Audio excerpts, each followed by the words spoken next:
A Selic Meta é uma definição do Copom, Comitê de Política Monetária, quanto ao juro que será pago pelo Brasil nos títulos de dívida emitidos para financiamento do déficit público, ou seja, das contas brasileiras. Essa frase, embora seja bastante simples, às vezes fica distante da maioria das pessoas no que se refere a entender, por exemplo, uma notícia veiculada recentemente, que o Copom, de fato, reduziu a Selic Meta para 8,25%. As pessoas perceberam, de um ano para cá, que a Selic caiu, chegou a 14%, lá no ano de 2016, no começo do ano de 2016, e agora estamos em 8,25%. Então, os juros, de fato, os juros reais caíram. Eu posso te dizer que, pontualmente, os juros estão subindo.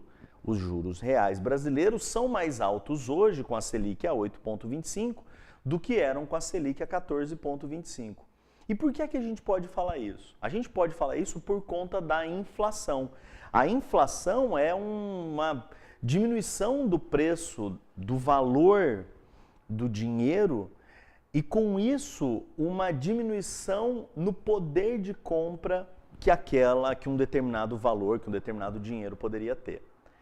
Para explicar tudo isso, inflação, juro real, Selic, o andamento da economia e tentar jogar uma luz sobre a ideia de que, se o juro está caindo, se a Selic Meta está caindo, por que é que a gente está falando que os juros são mais altos de todos os tempos? Então, para tentar lançar uma luz sobre essa pergunta, sobre essa dúvida que muitas pessoas têm, a gente vai fazer mais uma série aqui de alguns vídeos apresentando para você o juro no Brasil no século XXI. Então a gente usou essa pergunta como mote para estabelecer uma série de vídeos que vai explicar, primeiro, por que é definido, o que é a inflação, como que ela é estabelecida, quais são os parâmetros tolerados de inflação no Brasil. Depois, como é que a Selic Meta se relaciona com a inflação e para que ela é aplicada, por que chama Selic Meta, a gente vai conhecer uma outra Selic, que é a Selic Over também, e ainda nós vamos poder observar nessa série de vídeos que a gente vai fazer, qual é o real impacto da inflação e dos juros em duas aplicações muito comuns no Brasil, o CDB e a caderneta de poupança, tá? Então aí a gente vai fazer provavelmente uma série que vai ser bem interessante para você. Eu espero que você acompanhe conosco. Nessa primeira parte eu vou fazer uma apresentação sobre a definição de juros e sobre a inflação e nas próximas você vai acompanhando aí com a gente, tá? Então vamos lá, A gente podia dizer que o juro no século XXI, o juro no Brasil, a partir da redemocratização da economia e a partir da estabilização, digamos assim, da moeda, ocorrida a partir do Plano Real, a gente pode dizer que os juros, em termos econômicos, ainda são um mistério para o Brasil. O Brasil não consegue diminuir a taxa de juros. A gente pode dizer que isso é político, a gente pode dizer que isso tem explicações econômicas, sociais, e é verdade, a gente pode dizer isso, mas fato é que a gente ainda está tateando. Como nação, a gente ainda está tateando como é que a gente conseguiria fazer, digamos assim, uma boa gestão dos juros no Brasil. Então eu fiz uma apresentação aqui para relembrar algumas coisas que a gente já discutiu aqui no canal, Então, primeiro, o que é a inflação? A inflação é um desequilíbrio entre oferta e demanda por produtos e serviços que provoca aumento no preço. O que isso significa? Significa que quando você tem muita gente querendo um determinado produto ou você tem uma baixa oferta daquele produto, implica que o produto sobe, os preços sobem, o produto fica mais caro. Tá todo mundo querendo sorvete, tá um calorão danado, né, em algumas regiões do Brasil, e aí você vê o preço do sorvete subindo. Eu podia falar isso para ar-condicionado, eu podia falar isso para gasolina, eu podia falar isso para conta de luz, eu podia falar isso para uma série de produtos que tem lá uma oferta que é limitada e num determinado momento tem uma demanda mais alta e leva o preço a subir. Esse efeito, quando não é só em um produto, mas olhando para a economia como um todo, a gente vai chamar de inflação. Quer dizer, o tanto de produtos e serviços que eu comprava num período, com um determinado conjunto, né, uma quantidade de moeda, não é mais o mesmo no período seguinte. Por quê? Porque o valor da moeda caiu. Então eu podia dizer assim, com R$100 antes eu ia no mercado e comprava isso, comprava muitas coisas.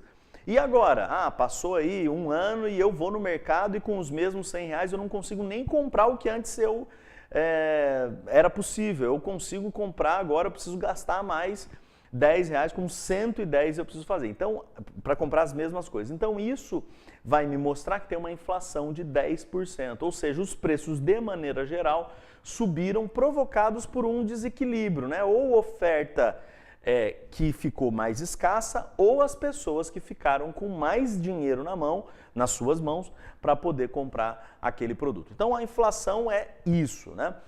A inflação provoca uma deterioração no valor da moeda, como a gente já pôde anunciar, e também uma diminuição do poder de compra do dinheiro. A inflação é um aumento geral dos preços. Uma diminuição do poder de compra, já explicado também, né? Porque com o mesmo dinheiro, se você guarda dinheiro em casa, com o passar do tempo ele não vai valendo nada. Eu sempre me lembro uma história, eu não consigo lembrar que ano que foi isso, mas eu me lembro que surgiu uma reportagem num desses jornais, assim, sei lá, Jornal Nacional, de uma senhora que tinha guardado dinheiro a vida inteira, moedas dentro de uma bacia escondido debaixo da cama.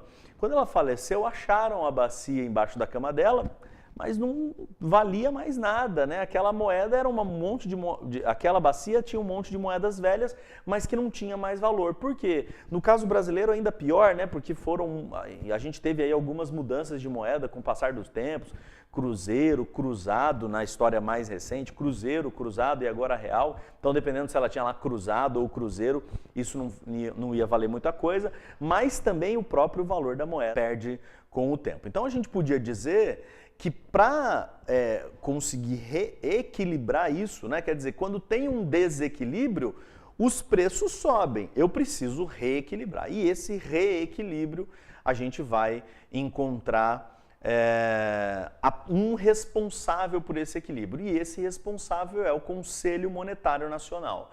O Conselho Monetário Nacional é composto pelo ministro da Fazenda, que é o presidente desse conselho, é composto pelo ministro do Planejamento de Desenvolvimento e Gestão e pelo presidente do Bacen. Esses três caras integram o Conselho Monetário Nacional, que é o órgão máximo da nossa economia, é o órgão que define, né, é a instância definidora da meta da inflação.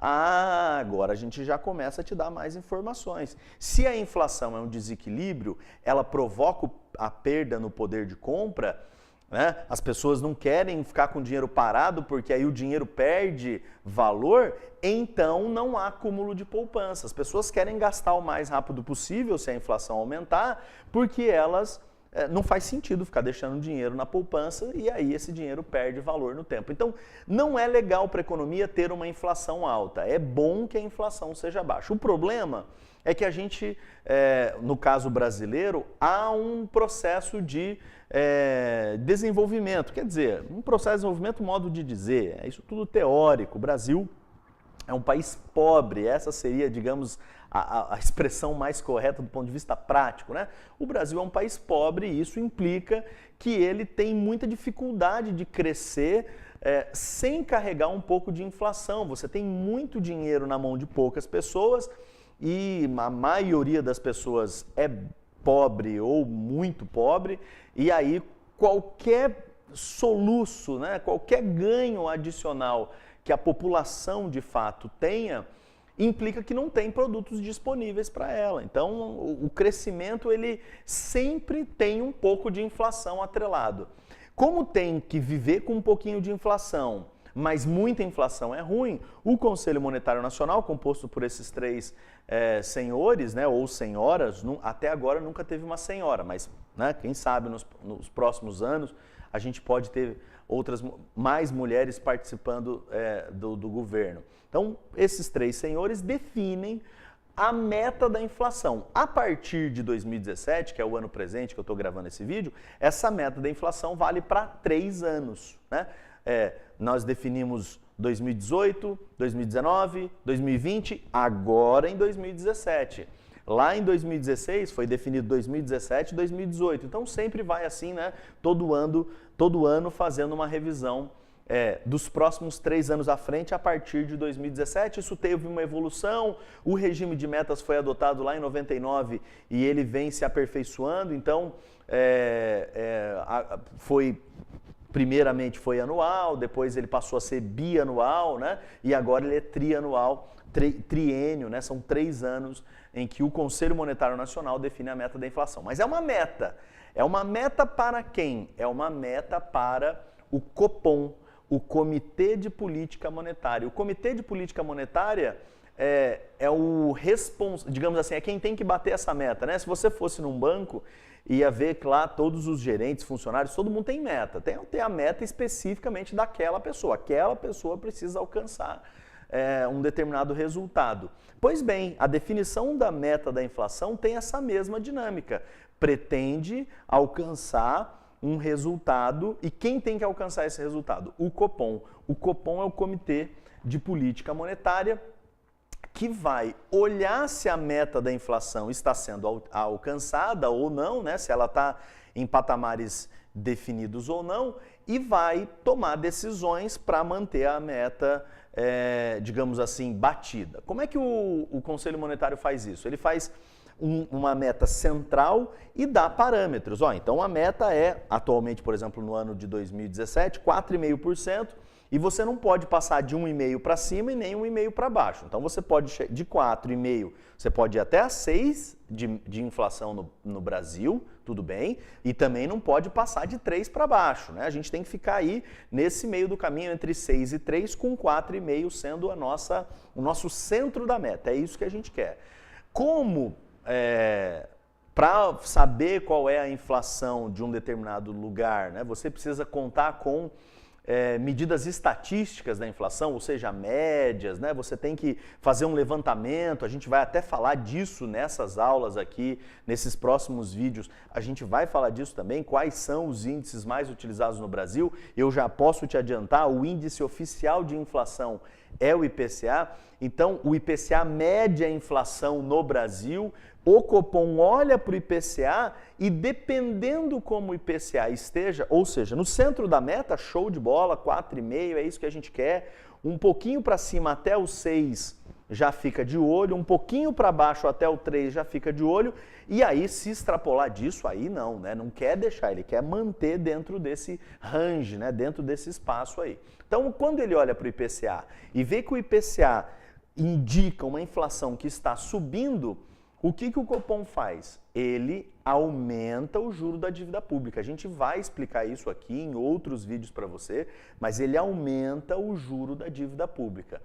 Quando o Copom verifica que a inflação está muito baixa, como é o caso, pontualmente é o caso nessa época que eu estou gravando esse vídeo, a inflação está abaixo do 3% ao ano, que é o tolerado, né? 4,5% menos 1,5% de tolerância inferior, a inflação está muito mais baixa do que o Conselho Monetário Nacional gostaria. Então, o Copom baixa a meta da inflação, dos juros. Ele diminui o juro a ser pago nos títulos da dívida pública brasileira. Então, quando a inflação está mais alta, aumenta-se o juro. Quando aumenta-se o juro, acontece um processo de retirar, digamos assim, o dinheiro de circulação. Né?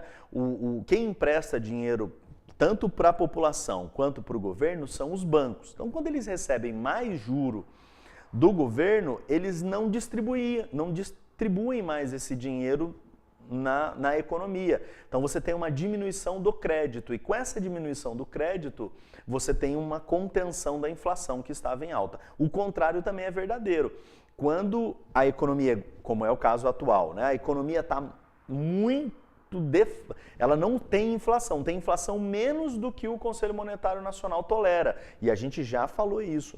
Um pouquinho de inflação tem que ter porque nós somos um país pobre que está tentando crescer. E aí precisa contar com alguma inflação, porque a inflação muito baixa, ela implica em desemprego, as empresas não investem, enfim, a coisa não anda. Então, para andar, precisa tolerar um pouquinho de inflação. E aí o Banco Central, o Copom, determina uma diminuição no valor da Selic meta, e aí isso faz com que os bancos que emprestam dinheiro para o governo não vão se sentir tão interessante, não vai ser tão interessante assim emprestar esse dinheiro, eles vão segurar um pouquinho, continuarão emprestando, mais menos, vão disponibilizar mais desse dinheiro na economia e com isso a inflação vai voltar a subir um pouquinho porque as pessoas vão ter acesso a crédito, elas vão comprar mais ou menos é assim que funciona, tá? Então a gente podia fechar isso é a meta da inflação. A gente podia fechar esse vídeo já te mostrando aqui